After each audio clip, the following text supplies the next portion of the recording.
Hello and welcome to my podcast. आज हम लोग इस पॉडकास्ट में क्रिएटिव राइटिंग की बात करेंगे और मेरे साथ आज राहुल नारायण हैं, once again chartered accountant. Welcome Rahul.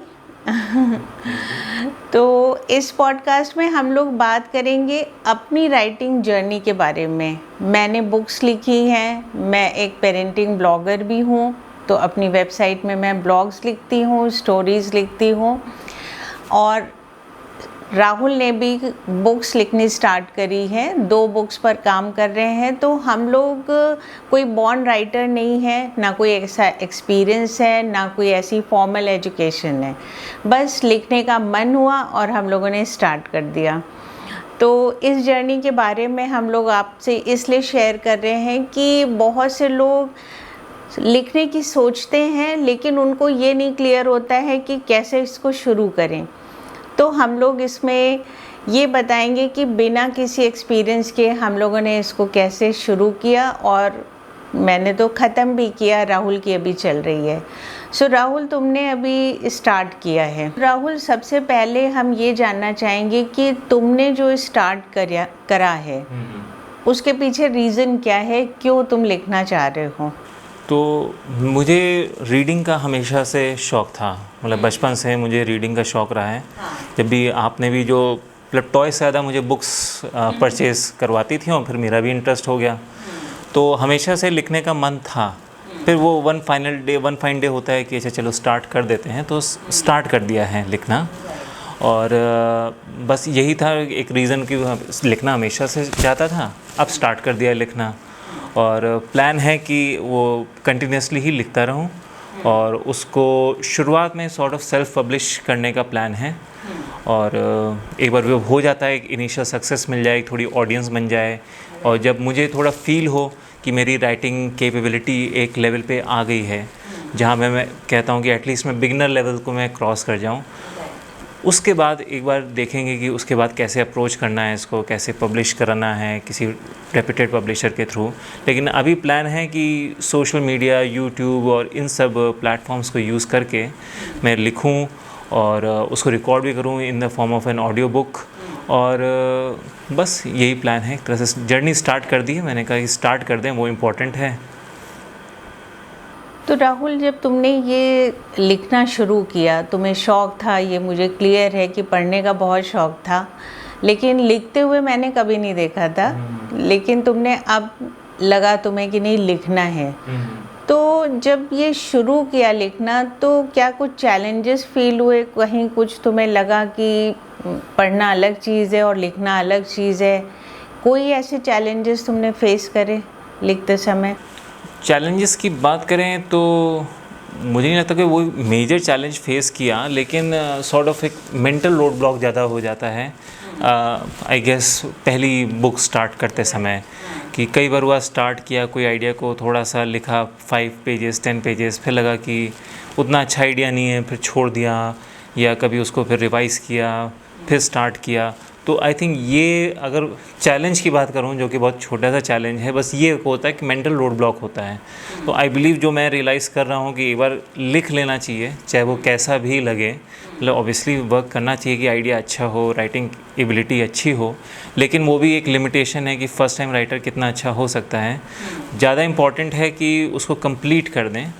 तो मेरा वो जो मैंने अपने आप को टास्क दिया है कि मैं एटलीस्ट लिखता रहूं और उसको टाइमली बेसिस पे मैं पब्लिश भी करता रहूं।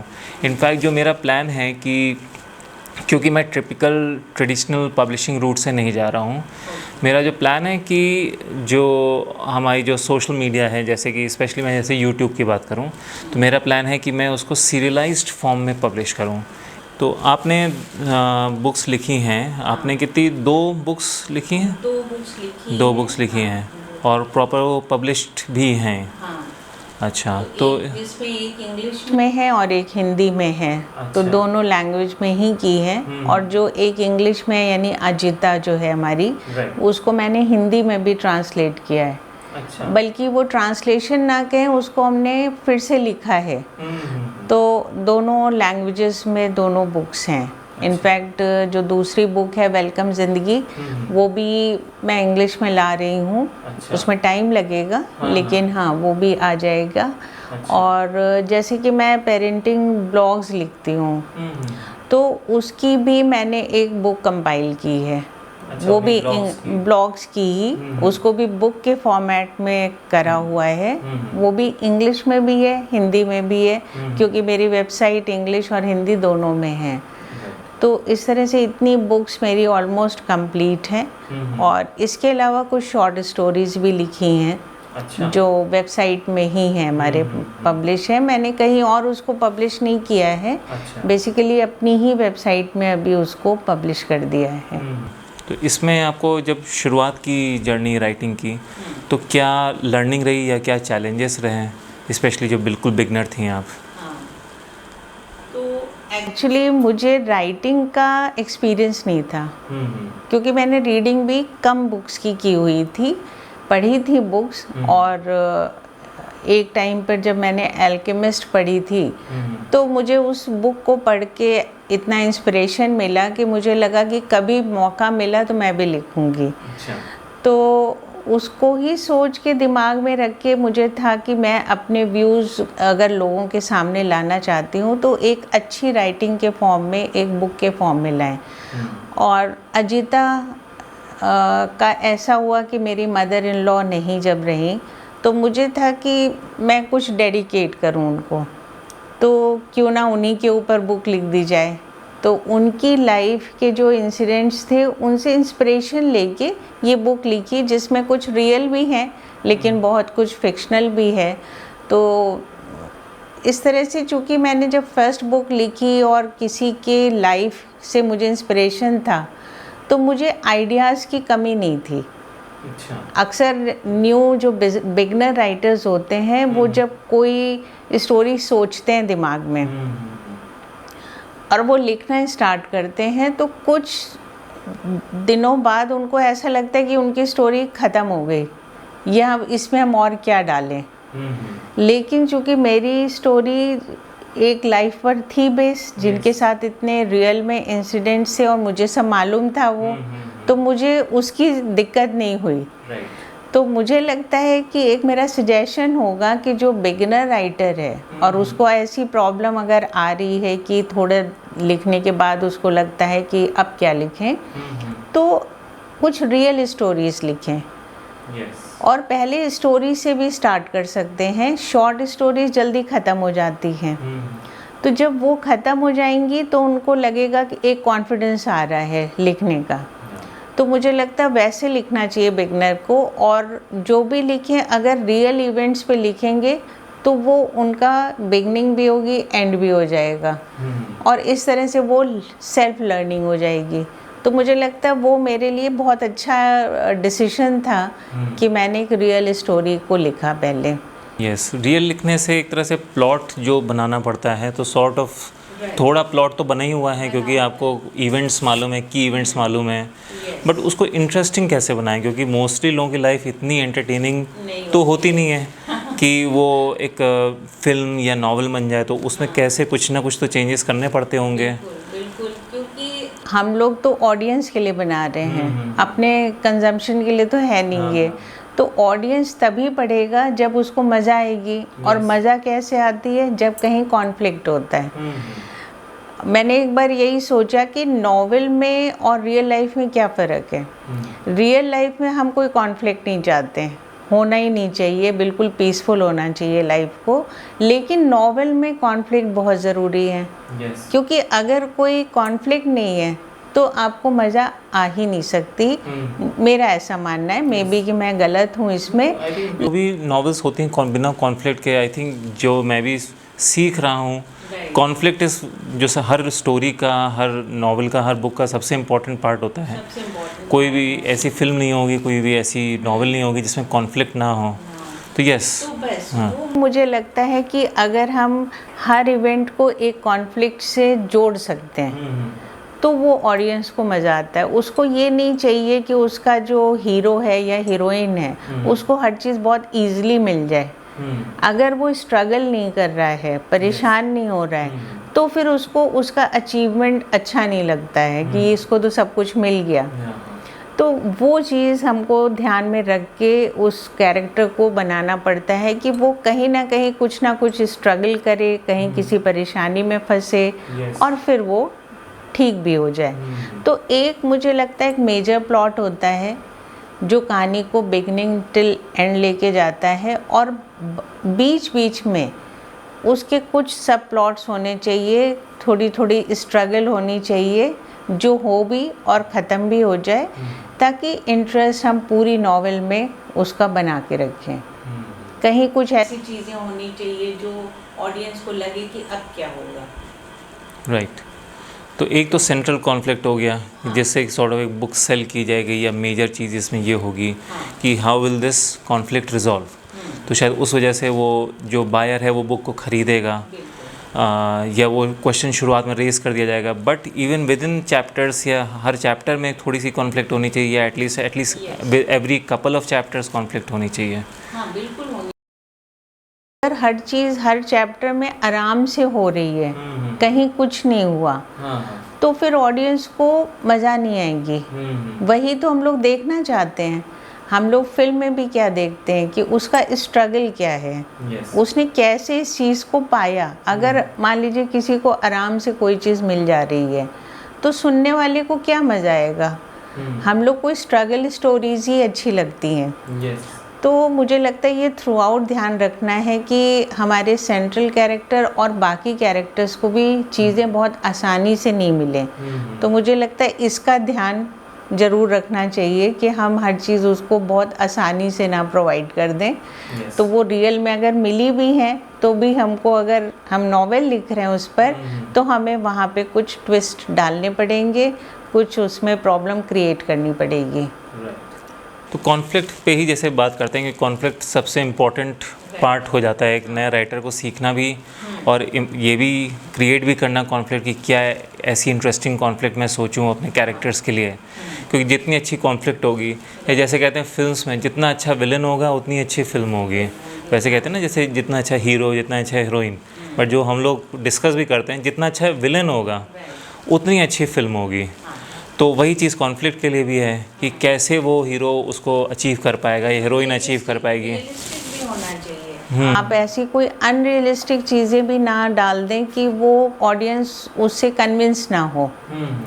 आपको, अनलेस कि आप कोई फैंटेसी नॉवेल लिख रहे हैं जहाँ पे कुछ भी हो सकता है, लेकिन अगर आपने रियलिस्टिक ली है और आपने कोई ऐसा कॉन्फ्लिक्ट डाला जो रियलिस्टिक नहीं लग रहा है, तो वो भी नहीं ऑडियंस को हिट करेगा। उसको लगेगा ये क्या, कुछ भी हो रहा है।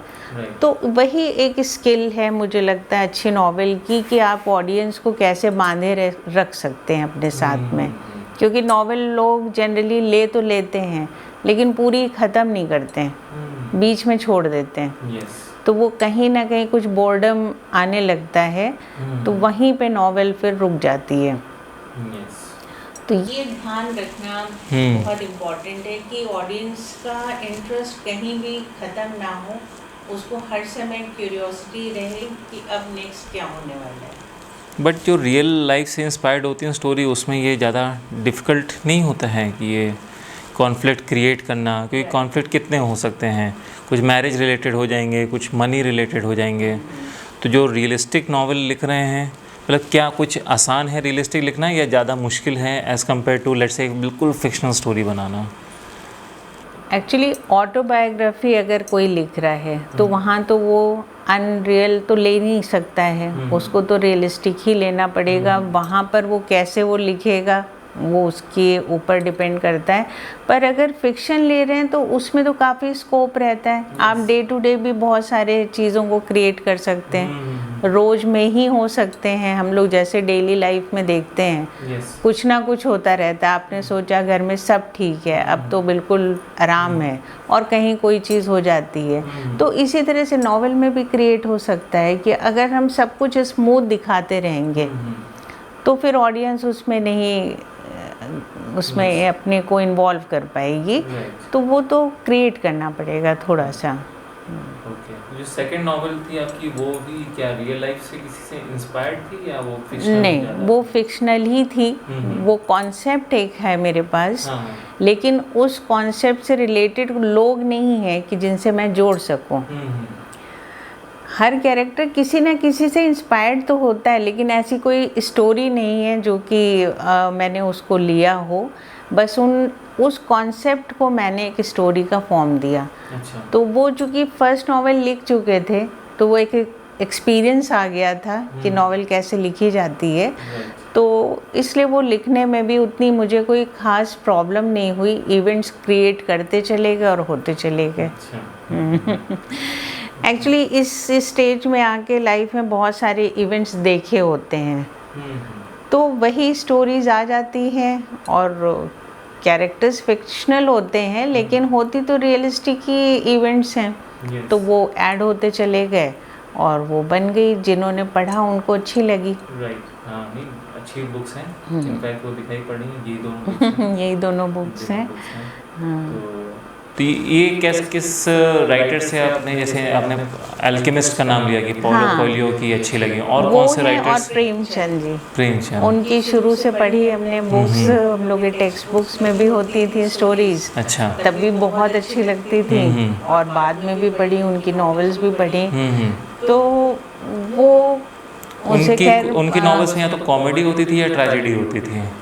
उनकी भी सीधी सपाट नहीं होती थी, या तो फन हो रहा होगा कि बड़े भाई साहब हैं तो वो एक फनी वे में उसको दिखा रहे हैं, या ट्रेजेडी लेकिन इमोशंस को बड़ा अच्छा वो निकाल के दिखाते थे, चाहे वो कॉमेडी के फॉर्म में हो, चाहे वो रियलिस्टिक हो, चाहे वो शायद इसी वजह से ही वो पॉपुलर हैं एज कम्पेयर टू और जो राइटर्स, और भी अच्छे राइटर्स रहे हैं। बट आई थिंक अगर किसी नॉर्मल एटलीस्ट नॉर्थ इंडिया के लोगों से पूछा जाए जो सबसे ज़्यादा राइटर्स उन्होंने पढ़े हैं हिंदी के, आई थिंक 99% लोग मुंशी प्रेमचंद का ही नाम लेंगे। बिल्कुल। एक तो उनका सिंपल था स्टाइल ऑफ राइटिंग, एक वो बहुत ज़रूरी होता है कि जो पढ़ रहा है उसको समझ में आए। यस। नंबर 2, वो हर इमोशंस को इतनी प्योरिटी के साथ में निकालते थे कि वो बहुत मुश्किल चीज़ है। वो देखने में बहुत सिंपल लगता है, लेकिन आप एक स्टोरी के हर कैरेक्टर से जुड़ जाते हैं। नॉवेल तो लंबा स्कोप होता है किसी कैरेक्टर से जुड़ने में, लेकिन उनकी जो शॉर्ट स्टोरीज भी होती थी, उनके हर कैरेक्टर से जो रीडर था वो जुड़ जाता था। वो उनकी खूबी थी, क्योंकि वो ऐसे इमोशंस को निकालते थे जो जनरली हम लोग सोच भी नहीं सकते। तो उनका लेवल बहुत हाई है, लेकिन हाँ, मैंने उनसे इंस्पिरेशन लिया, ये मैं कह सकती हूँ।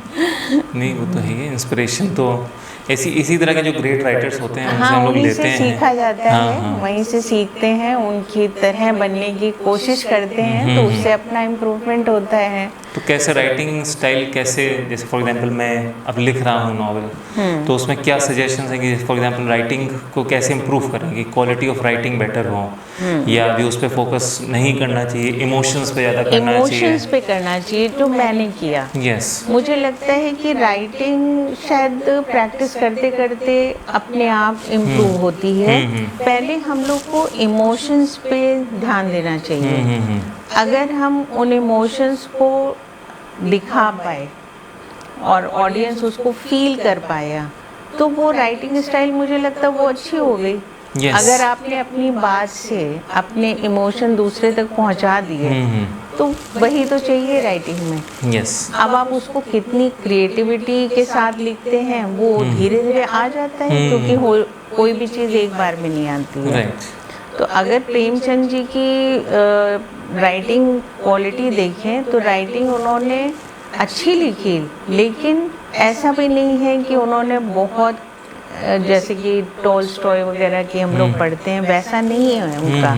सिंपल लिखी, लेकिन इमोशन उन्होंने पूरे पहुंचा दिए ऑडियंस तक। तो मुझे लगता है ये बहुत बड़ी बात है। उस पे फोकस करना चाहिए कि आपका जो कैरेक्टर है वो मैं उसके दिमाग में पहुंच जाऊं पढ़ते समय। इस पे ध्यान देना चाहिए, Right. तो वो अपने आप अच्छा हो जाता है। राइट जैसे को राइटर हैं जिनको हम दोनों ने पढ़ा, रस्किन बॉन्ड जो हैं, वो भी सिंपल स्टोरीज होती हैं, Simple, सिंपल हाँ। राइटिंग स्टाइल है। In fact Right. उनके में कॉन्फ्लिक्ट थोड़ी कभी कभी कुछ स्टोरीज में कम होती है, लेकिन उनका जो इमोशन होता है वो हमेशा वो Correct. हाई रहता है। ऐसा नहीं कि बहुत कोई मेलोड्रामा होगा, इनफैक्ट मेलोड्रामा नहीं होता है, नहीं होता है। लेकिन इमोशनल होती हैं। वो चाहे कोई ट्रेन के थ्रू ट्रैवल कर रहा हो या Right. किसी छोटे टाउन में रुका हो और उसको कोई दिख गया हो और उसके बारे में उसके इमोशंस हो। नॉर्मली इसी तरह की कुछ सिंपल स्टोरीज होती बिल्कुल, हैं हाँ। या पहाड़ों से रिलेटेड होती हैं, तो जिनको पहाड़ पसंद हैं उनको वो और अच्छा लगता है। और तभी अच्छा। नैनीताल या मसूरी जाओ तो रस्किन बॉन्ड की और जिम Right. कॉर्बेट की नॉवेल्स होती हैं, तो उनका में भी जैसे पहली कॉन्फ्लिक्ट हम लोगों ने बात की कि कॉन्फ्लिक्ट इंपॉर्टेंट है, next I believe emotions important हैं। हाँ, इमोशन तो बहुत इम्पोर्टेंट है। कॉन्फ्लिक्ट तो चाहिए क्योंकि ऑडियंस को आपको बांधे रखना है। यस। लेकिन इमोशनली अगर ऑडियंस नहीं जुड़ा तो उस स्टोरी को पढ़ने के बाद उस पर कोई इम्पैक्ट नहीं पड़ेगा। यस। तो उसका ध्यान तो बिल्कुल रखना ही चाहिए कि इमोशंस आपके हर कैरेक्टर के बहुत क्लियरली ऑडियंस तक पहुंच जाने चाहिए जो आप पहुंचाना चाहते हैं। तो इट्स नॉट कि कैरेक्टर है वो A to B गया, वहाँ पे उसने कोई काम किया, आपने ड्राइली बता दिया, नहीं वो क्यों जाए वहाँ पर, राइट, वो और, क्या सोच और रहा जब है। वहाँ पहुँचे तो वो क्या एक्सपीरियंस करे, और अगर कुछ एक्सपीरियंस नहीं कर रहा है तो एज अ राइटर हमें कुछ क्रिएट करना होगा। बिल्कुल। कि वहाँ पे उसको अच्छा लग रहा है, बुरा लग रहा है, किसी से मिल रहा है तो उसके पॉजिटिव इमोशंस हैं या नेगेटिव इमोशंस हैं। इट्स नॉट कि बस वो यहाँ गया यहाँ गया यहाँ गया, No. ये किया ये किया ये हाँ, किया, नहीं। वो क्या सोच के जा रहा है, क्या उसका एक्सपीरियंस है, वहाँ उसको कैसा लगा, तो वो ही तो दिखाना है हमें नॉवेल में। तो वही एक्सपीरियंस कराना है कि वो उसकी जर्नी बन जाए रीडर की। फिल्म हम लोग देखते हैं तो क्या हम लोग कैरेक्टर बन जाते हैं, मतलब उसके दिमाग में चले जाते हैं। तो वो वही आर्ट हो गई। और मुझे लगता है राइटिंग स्टाइल तो अगर आपने ये कर दिया कि इमोशन दूसरे तक पहुंच गए तो आपकी स्किल बहुत अच्छी है। राइट। जैसे अब कुछ फिल्म्स जो हम लोग को ज़्यादा पसंद आती हैं, एज एन फॉर एग्जाम्पल जैसे जब वी मेट की बात करें, स्टोरी तो चाहे वो फिल्म के फॉर्म में हो चाहे नॉवल के फॉर्म में हो, स्टोरी तो स्टोरी है। तो जैसे कॉन्फ्लिक्ट भी थी, इमोशंस भी थे, बट उसके जो कैरेक्टर्स थे उनमें कॉन्ट्रास्ट था, काफ़ी कॉन्ट्रास्ट था। एक बहुत बोलती है तो एक चुप रहता है। इसी तरह की जो और नॉवेल्स हम लोग ने पढ़ी हैं उसमें नॉर्मली जो अच्छी जो नॉवेल्स होती हैं, अगर जैसे गर्ल विद ड्रैगन टैटू की बात करें तो उसमें है, तो उसमें एक कैरेक्टर है चुप रहेगी, बहुत ही इंटेंस है, एक सॉर्ट ऑफ जोवियल या इजी गोइंग है। तो कैरेक्टर्स में कॉन्ट्रास्ट भी काफ़ी इम्पोर्टेंट है। तो वो कॉन्ट्रास्ट फिर कैसे, मतलब उनकी पर्सनैलिटी कैसे निकालें, वो क्या शुरुआत में ही पूरी लिख दें कि फॉर एग्जांपल एक पेज का कि ये कैरेक्टर ये करता है ये करता है, या वो जब स्टोरी लिखते हैं तो उसी में निकल के आता है कि इस कैरेक्टर की ऐसी पर्सनैलिटी है, उस कैरेक्टर की ये बहुत ज़्यादा मजाक करता है, ये थोड़ा सा गोफी है, ये थोड़ा बदमाश है। तो कैसे वो कैरेक्टर्स कैसे हम लोग सोचें, आप कैसे सोचती हैं उसके बारे में? जैसा कि मैंने नॉवेल लिखने के पहले जो कुछ पॉइंट्स होते हैं समझने के एंगल से, तो वो एक होता है कि show and do not tell. मुझे कुछ भी बताना नहीं है वहाँ पे कि ये कैरेक्टर ऐसा है, ऑडियंस डिसाइड करे कि ये कैरेक्टर कैसा है, उसको क्या लग रहा है। तो अगर हमने किसी को बता दिया कि ये कैरेक्टर ऐसा है ये ऐसा है, तो उसको फिर खुद एक्सपीरियंस करने का मज़ा ही नहीं आएगा। तो मुझे लगता है कि ऑडियंस ही डिसाइड करे कि वो कैरेक्टर कैसा है। इसके लिए आपको पहले से नहीं लिखना है, उस कैरेक्टर को ऐसे डिस्प्ले करने दें कि उसकी इमोशंस ऑडियंस तक पहुंच जाए, उसका नेचर ऑडियंस तक पहुंच जाए। राइट। जैसे फॉर एग्जाम्पल अब मैं एक स्पेसिफिक क्वेश्चन करता हूँ, जैसे मैं लिख रहा हूँ स्टोरी, तो उसमें 5-6 फ्रेंड्स हैं, बच्चे हैं। अब मुझे लग रहा है कि उसमें हर एक की पर्सनैलिटी कोई खास निकल के नहीं आ रही है। तो कोई भी ऐसे इवेंट हुआ, कोई चाहे वो कहीं पहुँचे, फॉर एग्जाम्पल कुछ खा पी रहे हैं या कोई मिसचिफ में है, कोई बदमाशी की, तो सॉर्ट ऑफ इंटरचेंजेबल सी पर्सनालिटी लग रही है उनकी। तो अब मैं क्या करूं कि उसमें लगे कि फिर मैं इंटेंशनली सोचूं नहीं, मैं इसको थोड़ा सा बदमाश बनाऊं, इसको थोड़ा सा स्ट्रिक्ट बनाऊं। तो वो कैसे वो कैरेक्टर डेवलपमेंट करूं ताकि इंटरचेंजेबल ना लगे, कि लगे कि अच्छा ये 6 की क्या ज़रूरत है, 4 ही कर देते हैं जब नई कैरेक्टर नहीं सोच पा रहे हैं। तो उसमें मतलब क्या टिप देंगी उनको, नए राइटर्स को, कि कैसे पर्सनैलिटी निकालें उन कैरेक्टर्स की? जो कैरेक्टर आप लिख रहे हैं वो कैरेक्टर अपने दिमाग में क्लियर होनी चाहिए कि उसकी पर्सनालिटी क्या है। जैसे मैंने वेलकम ज़िंदगी लिखी, तो मुझे मालूम था कि इसके जो प्रोटैगनिस्ट हैं वो कैसा है। वो लेज़ी है, वो काम नहीं करना चाहता है, ऑफिस में जाता है, अपने क्लाइंट्स को थोड़ा परेशान करता है, कस्टमर्स को, सॉरी। तो वो एक कैरेक्टर है जो कि एक मिडिल क्लास को रिप्रेजेंट कर रहा है। उसकी लाइफ बहुत सिंपल सी है, कोई ग्रेट उसके ड्रीम्स नहीं हैं। वहीं उसकी वाइफ है, वो थोड़ी एम्बिशियस है, वो चाहती है बहुत अच्छा कुछ हो। तो मुझे क्लियर था कि ये कौन है। फिर इसको कैसे चेंज करना है, वो इवेंट्स उसको चेंज करते हैं। यानी कि जो मेन प्रोटैगनिस्ट है बाद में चल के वो भी अपने ड्रीम को परस्यू करता है, लेकिन वो इवेंट्स की वजह से। तो वो तो कहानी का प्लॉट हो गया, लेकिन मेन उसकी पर्सनालिटी क्या, ये मुझे दिमाग में क्लियर थी। तो जिसके जो कैरेक्टर्स हैं वो उसको पता होना चाहिए राइटर को कि ये कौन है।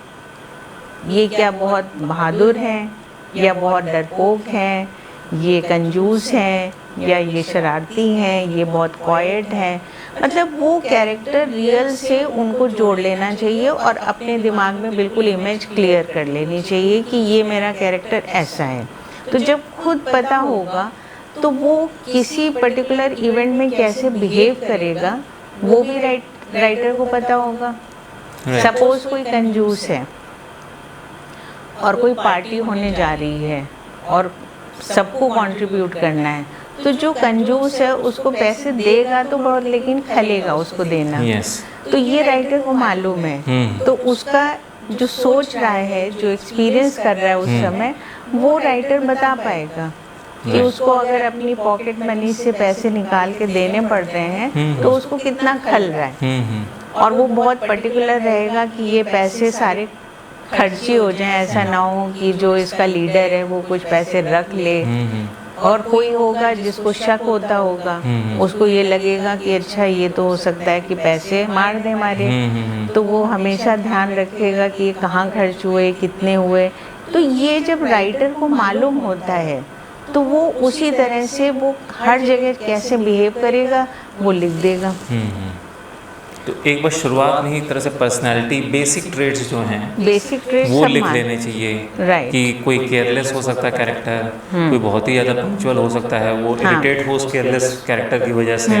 तो एक कॉन्फ्लिक्ट का वो रीज़न भी सॉर्ट ऑफ आप क्रिएट कर देते हैं कि फ्रेंड्स भी हैं लेकिन आपस में इस वजह से लड़ाई भी हो जाती है।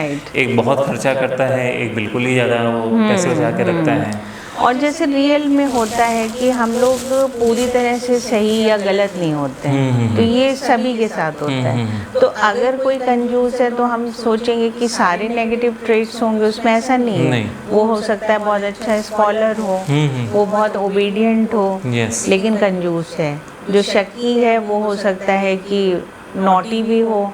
तो बेसिकली उसकी स्ट्रेंथ्स, वीकनेस, लाइक्स, डिसलाइक्स, ये सब चीज़ें, और आपस में एक दूसरे से क्या इंटरपर्सनल है कि जो चीज़ें दूसरों को पसंद आती हैं या नहीं आती। तो जैसे मैं अगर कैरेक्टर डेवलपमेंट की बात करूं तो ये शुरुआत में एक सॉर्ट ऑफ सोच लेना चाहिए। और न्यू राइटर्स के लिए बहुत अच्छा है कि वो किसी रियल कैरेक्टर से जोड़ दे उसको। तो उसके लिए बहुत इजी होगा। जैसे कोई फ्रेंड्स, रिलेटिव में आपने कोई देखा है कि उसके अंदर ये है कि कोई बहुत कंजूस है, कि बहुत पैसे होते हुए भी वो खर्च नहीं कर रहा है। तो ये कैरेक्टर आगे चल के भी क्या बिहेव करेगा। तो बहुत इजी होगा करना कि अगर हम किसी रियल कैरेक्टर से अपने कैरेक्टर्स को जोड़ दें। कोई ज़रूरी नहीं है कि सारे उसके वही आ जाएं ट्रेट्स, लेकिन कुछ को ले सकते हैं। तो वो कैसे बिहेव करेगा आगे नॉवेल में, वो अपने आप क्लियर होता चला जाएगा। राइट। पर रियल लाइफ में काफ़ी लोग होते हैं कि सॉर्ट ऑफ सिंपल सी पर्सनालिटी होती है। Everyone wants to get along with everyone else. तो जो दूसरे की बात है मान ली, अगर लड़ाई हुई तो फिर बहुत ही ज़्यादा कड़वा बोल दिया। आप नॉवेल में ये दोनों चीज़ें नहीं कर सकते हैं। नॉवेल में कई बार या फिल्म में देखते हैं जब लड़ाई होती है लेकिन उसके बाद फिर अब सुलह भी हो जाती है। सुलह होना जरूरी नहीं, रियल लाइफ नॉवेल में क्या आगे होता है बढ़ेगी कि नहीं। अच्छा लड़ाई हुई और रिलेशन खत्म खत्म, वो भी हम नहीं कर सकते हैं। नहीं। दूसरा है मोस्टली लोग सिंपल वैसे बिहेव करते हैं रियल लाइफ में, कह रहे हैं इसको बुरा ना लग जाए छोटी छोटी चीज़ों में। Right. लेकिन नॉवल में उल्टा है, आप चाहते हैं कि जो मैं बोलूँ दूसरा कैरेक्टर उस पर रिएक्ट करे। React करे। पॉइंट है कि पर्सनैलिटी थोड़ी इंटरेस्टिंग होनी चाहिए, दूसरे को थोड़ा बहुत खराब भी लगता है, लड़ाई भी Correct. ये होती रहे, लेकिन इतनी भी ना हो कि हाँ। रिलेशन खत्म हो जाए। तो सॉर्ट ऑफ वो एक तरह से निकालना है। तो जो रियल लाइफ की जिससे हम इंस्पायर लें तो उसको थोड़ा एग्जैजरेट कर लें, उसका। एग्जैजरेट करना पड़ता है, तभी फिर वो आपकी नॉवेल रियल लगेगी। यस। अगर आप बिल्कुल वही लोग ले लेंगे तो फिर वो नॉवेल सिंपल बहुत क्योंकि हो रियल लाइफ में जाएगी। नॉवल में डिफरेंस है। और ये कहना कि बिल्कुल मिरर इमेज है, नहीं, मे बी नहीं। टॉलस्टॉय लिख लेते हो, चेखव लिख लेते हो, लेकिन अभी हम लोग अपने लेवल की बात करें, नॉर्मल जो पर्सन एक राइटर बनना चाहता है, राइट। तो अभी वो टॉलस्टॉय और चेखव ना नहीं मान के नहीं, अपने वो आप को नहीं मानना थोड़ा चाहिए, नॉर्मल से रखें। मतलब कहीं से इंस्पिरेशन ले लें रियल से, तो वो समझना बहुत इजी हो जाता है उस कैरेक्टर को, Yes. जब जिसको आप डेवलप कर रहे हैं कि ये इस पर्टिकुलर इवेंट में क्या करेगा। सपोज कि आप जानते हैं किसी को कि बहुत लड़ता है और इतना लड़ता है कि इतना बुरा बोलता है कि कई बार रिलेशन ख़त्म हो जाते हैं, लेकिन कोई मीडिएटर फिर ठीक कर देता है तो वहाँ ठीक भी हो जाते हैं। अब आपको अपने कैरेक्टर में ये चीज़ डालनी है, या आपको लगता है कि नहीं वो इस लेवल तक नहीं लड़ेगा कि वो एकदम से ख़त्म हो जाए रिलेशन, या हो सकता है कभी कभी कोई मीडिएटर भी आ जाए और वो ठीक करा दे, तो वहाँ से थोड़े से इवेंट्स भी मिल जाते हैं और कैरेक्टर कैसे बिहेव करेगा वो बहुत आसानी से समझ में आता है। राइट। जैसे हम लोगों ने अभी तक कॉन्फ्लिक्ट की बात कर ली, इमोशन की बात कर ली, कैरेक्टर डेवलपमेंट भी एक तरह से हम लोगों ने एक तरह से डिस्कस कर लिया।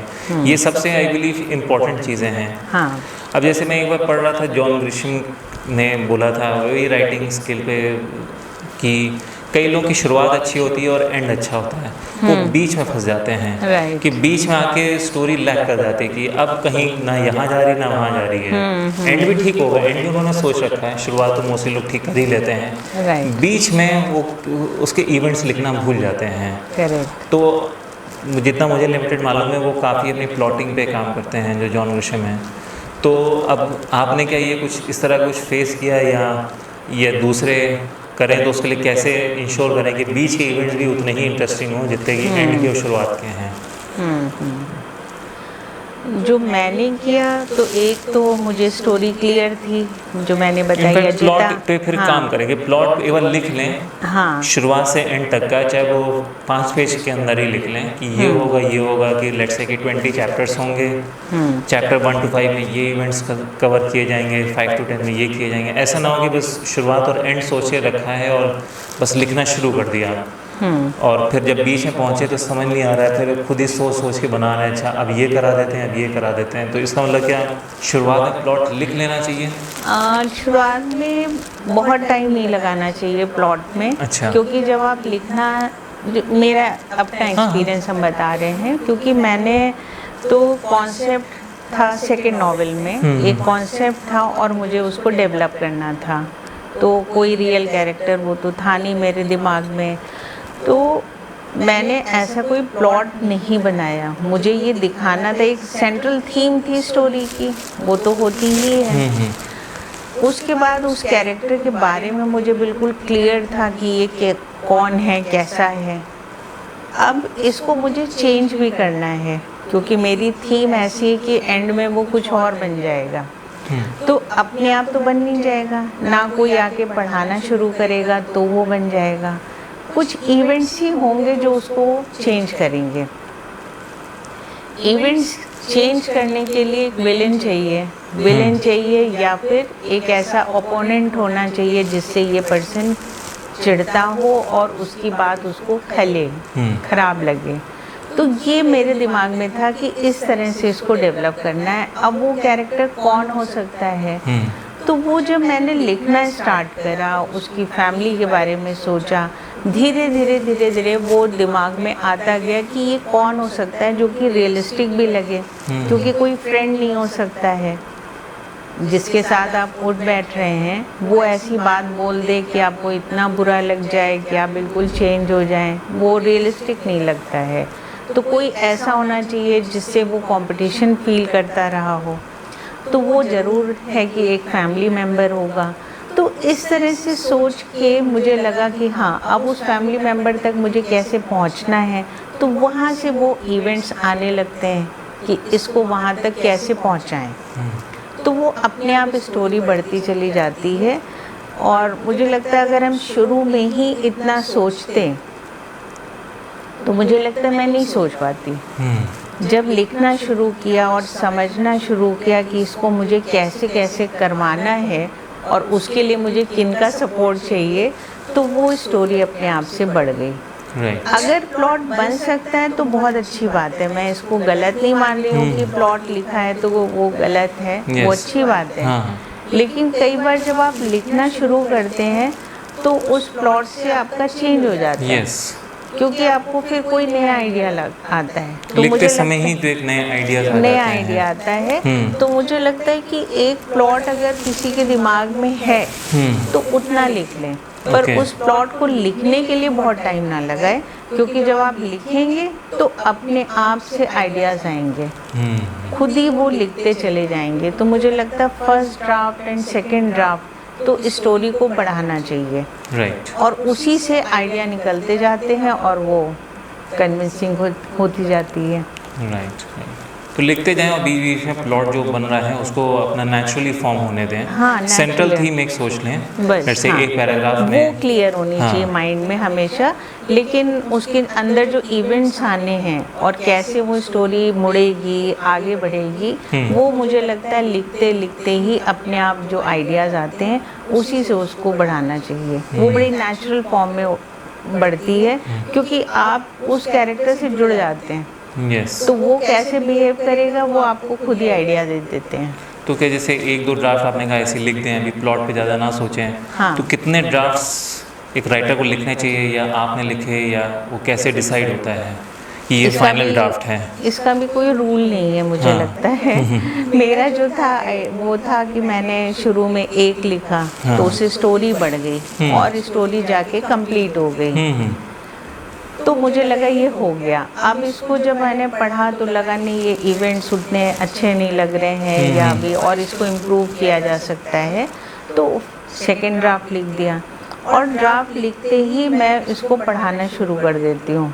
ये मेरा था कि थोड़ा सा भी लिखा पढ़ा दिया, मतलब तुम लोग पढ़ते थे और जितने लोग मिल जाते थे उससे मुझे फीडबैक मिलता था।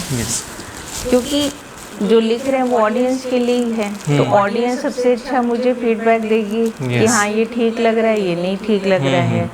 तो उसने मुझे बहुत ज़्यादा हेल्प करी। अच्छा। कि एक तरह से हम लिखते गए और मेरी वो चेक भी होती चली गई कि हाँ इसमें ये ठीक है, ये नहीं ठीक है, यहाँ पे ये इम्प्रूवमेंट हो सकता है। तो उससे वो चीज़ काफ़ी जल्दी से फाइनल बन गई मेरी। तो फीडबैक बहुत इम्पोर्टेंट है मेरे हिसाब से, बहुत इम्पोर्टेंट है। जैसे जिन लोग के घर में ऐसा कोई नहीं है जो फीडबैक दे सके, तो वो फोरम्स होते हैं, ऑनलाइन भी इस तरह के होते हैं, ग्रुप्स होते हैं, तो उनसे कर सकते हैं। नहीं तो फैमिली में, फ्रेंड्स में किसी को आप ढूंढ सकते हैं। क्योंकि फोरम में भी अगर आइडिया नहीं है तो फिर वहाँ पे भी मुश्किल होगी। बेस्ट ही कि आपके मिलने वालों में ही जो भी आप जिसको पकड़ सकते हैं उसको पकड़ ले और उससे आप जज कराएं, क्योंकि ऑडियंस हमेशा सही बताती है। तो उससे बहुत अच्छा आइडिया मिल जाता है, स्टोरी बढ़ने में बहुत तेज़ी से वो आगे बढ़ जाती है। राइट। तो जैसे नॉवेल बहुत बड़ा स्कोप हो जाता है, 1 लाख वर्ड्स लिखने हैं, 2 लाख वर्ड्स लिखने हैं, शॉर्ट स्टोरी का स्कोप कम होता है। तो एक जैसे एक राइटर को फीडबैक वाली बात हो रही है कि फीडबैक मिले, ऑडियंस को एक्चुअली पसंद आ रही है कि नहीं आ रही है, वो बुक खरीदेगा कि नहीं खरीदेगा। तो क्या पहले उसे शॉर्ट स्टोरी पे फोकस करना चाहिए? क्योंकि शॉर्ट स्टोरी लेट से लिखी तो 10,000 वर्ड्स की मान लीजिए एक शॉर्ट स्टोरी है, तो जल्दी कंप्लीट हो गई, 2-3 लिख दी। अब अगर उसको भी कोई नहीं पढ़ रहा है तो उससे एक सॉर्ट ऑफ फीडबैक मिल रहा है कि लगता है अभी स्टोरी लिखना नहीं आता है, एज़ कम्पेयर टू पूरी 2 लाख वर्ड्स की एक नॉवल लिख दी और फिर फीडबैक मिला ऑडियंस है कि ये तो बुक सेल ही नहीं हो रही है, तो क्या शॉर्ट स्टोरी पे फोकस करना चाहिए फर्स्ट टाइम राइटर्स को, या ऐसा कुछ नहीं है कि नहीं, मुझे डायरेक्टली नॉवल ऐसा, स्टार्ट कर सकते हैं? हाँ हाँ, ये तो अपना अपना वो बात हो गई कि आप नॉवल लिखने में ज़्यादा कंफर्टेबल हैं या आपकी इच्छा है, कोई अच्छा प्लॉट है दिमाग में, राइट। तो ऐसा कुछ भी नहीं है कि स्टोरी ही लिखें और नॉवल नहीं लिखें। पर पूरी कंप्लीट करके फीडबैक लेने से अच्छा है कि बीच बीच में आप ज़रूर लेते रहें, उससे बहुत हेल्प मिलती है मुझे लगता है। और फर्स्ट नॉवल बहुत लॉन्ग नहीं होनी चाहिए, उसको फिर अगर लॉन्ग है तो फिर सीरीज़ के फॉर्म में होनी चाहिए। जैसे हैरी पॉटर लिखी गई थी, तो हालांकि वो भी बड़ी थी स्टोरी, लेकिन अगर कोई बहुत बड़ा प्लॉट है तो फिर उसको 2-3 सीरीज़ में करके उसको लाया जा सकता है कि एट अ स्ट्रेच बहुत बड़ी नॉवल बिगनिंग में ना लिखें। हाँ, ताकि बहुत लंबा टाइम उसमें ना लगाएं। नहीं, थोड़ा सा लिखने की प्रैक्टिस हो जाए, लोगों का फीडबैक मिल जाए, तब फिर उसको बड़े में जाना चाहिए। मुझे लगता है शुरू में छोटी ही लिखें तो बेटर रहेगा। राइट। तो तुम्हारा एक्सपीरियंस कैसा चल रहा है अभी राइटिंग का? जैसे तुमने लिखा तो तुम्हारे कैरेक्टर्स अपने आप डेवलप हो रहे हैं, या फिर तुमने पहले से कोई जो प्लॉट लिखा है उसी के अकॉर्डिंग वो चल रहे हैं, कैसे कर रहे हो? जैसे मैं अगर बात करूं कि मुझे कहाँ पे प्रॉब्लम आती हैं, कहाँ पे नहीं आती हैं, तो मुझे इवेंट सोचने में उतनी प्रॉब्लम नहीं आती हैं। बट जो मैं रियलाइज़ कर रहा हूँ कि वो कैरेक्टर्स अभी उतने अच्छे मैं नहीं लिख पा रहा हूँ। सॉर्ट ऑफ वो सिमिलर जैसे लगते हैं। थोड़ी बहुत डिफरेंसेस होते हैं, लेकिन मेजर डिफरेंसेस में कहूँगा कि एकदम से कोई बता दे कि इस कैरेक्टर की क्या पर्सनैलिटी है, वो अभी थोड़ी इवेंट ड्रिवन स्टोरी मेरी चल रही है। तो मैं उसको चाहता नहीं हूँ कि वो इवेंट ड्रिवन हो, इवेंट्स हों अच्छे, लेकिन वो पर्सनैलिटी और उनकी कॉन्फ्लिक्ट्स भी निकल के आएँ। तो अभी मैं उस स्टेज पे हूँ कि जहाँ मैं थोड़ा कैरेक्टर को थोड़ा और डेवलप करना चाहता हूँ। मैं भी वो उतने हो नहीं रहे हैं, तो मैं वही सोच रहा हूँ कि कैसे, जैसे एक इवेंट्स हो गए कि फॉर एग्जांपल घर से कुछ फ्रेंड्स निकले, वो एक जगह गए, वहाँ उन्होंने कुछ सामान खरीदा, वहाँ पे उनकी किसी से मुलाकात हुई, फिर किसी से लड़ाई हुई, सॉर्ट ऑफ, बट वो सॉर्ट ऑफ एक एज अ यूनिट जैसा बिहेव कर रहे हैं, या बहुत ही रूडिमेंट्री से डायलॉग्स हैं कि ये कर दो, वो कर दो, अब यहाँ चलते हैं, वहाँ चलते हैं। बट ऐसा नहीं कि आपस में इतनी पर्सनैलिटी, इतनी कॉन्ट्रास्ट है कि उससे इंटरेस्ट आए। तो अभी मैं उस स्टेज में हूँ कि मैं सोच रहा हूँ कि कैसे उनको और इंटरेस्टिंग करें। राइट। देखता हूँ कि जितना हो पाएगा, बट अभी आई गेस वो भी इम्पोर्टेंट है कि स्टोरी भी आगे बढ़ती रहे। स्टोरी आगे बढ़े, वो जो भी इम्प्रूवमेंट्स हैं वो तो आगे हो जाएंगे। ऐसा नहीं है कि फर्स्ट नॉवेल में या फर्स्ट बुक में सब कुछ आ जाए, सब कुछ हो जाएगा। यस। और ऐसा कोई रूल भी नहीं बना हुआ है कि यही होना चाहिए कि सारे कैरेक्टर्स अलग सोचने चाहिए, कहीं कोई रूल नहीं है। इनफैक्ट कोई भी रूल उठा लो और आपको 10 नॉवेल्स मिल जाएंगे जिन्होंने उस रूल को फॉलो नहीं किया है, और वो अच्छी नॉवेल्स हैं। बिल्कुल। आपको यही कॉन्फ्लिक्ट होनी चाहिए। टॉल्स्टॉय, चेखोव और हॉलो, कॉन्फ्लिक्ट कोई खास ऐसी नहीं होती है। हाँ। आपको कि इमोशंस होने चाहिए। मैंने कई सारी ऐसी नॉवेल्स पढ़ी हैं, स्पेशली जो स्पाई थ्रिलर्स टाइप की होती हैं, उसमें ये जनरल होता है, but it's more of a taking time bomb type, like जल्दी करना है, बट इट्स मोर नॉट कि कैरेक्टर कोई बड़ा इमोशनल है और बड़ी इमोशनल चीज़ें हो रही हैं। तो यस, आई एग्री कि कोई भी ऐसा रूल नहीं है कि आपको सब ये टिक सब कुछ जब तक हो जाए तब तक बस पढ़ने में मज़ा आनी चाहिए। जैसे फिल्म्स में होता है, फिल्म में भी क्या है कि अगर आपको फिल्म देखने में अच्छा लग रहा है, मज़ा आ रही है, तो फिल्म अच्छी है। अब उसमें कोई बोले कि ये 4 रूल्स है, ये तो फॉलो नहीं हुए, उससे कोई फर्क नहीं पड़ता है। बट जनरली गाइडलाइंस मालूम होनी चाहिए कि ये चीज़ होती है। हाँ। कि आपको मालूम है कि इमोशनल होना चाहिए और कैरेक्टर्स अच्छे होने चाहिए, कॉन्ट्रास्ट होना चाहिए, कॉन्फ्लिक्ट होनी चाहिए, बट ऐसा नहीं कि आपको सब कुछ। नहीं, जैसे मैंने तुम्हारी पढ़ी, जितनी अभी पढ़ी है, मुझे बहुत अच्छा लगा। वो जो हम रियल में बता रहे हैं ऐसा नहीं है, क्योंकि वो वर्ल्ड क्रिएट हो गया।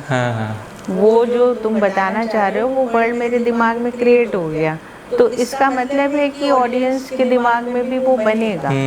हाँ, अभी कैरेक्टर वो नहीं हुए हैं तो कोई बात नहीं, वो वैसे भी बहुत छोटे हैं। जो छोटे होते हैं उनके कैरेक्टर्स बहुत ज़्यादा नहीं अलग अलग होते हैं।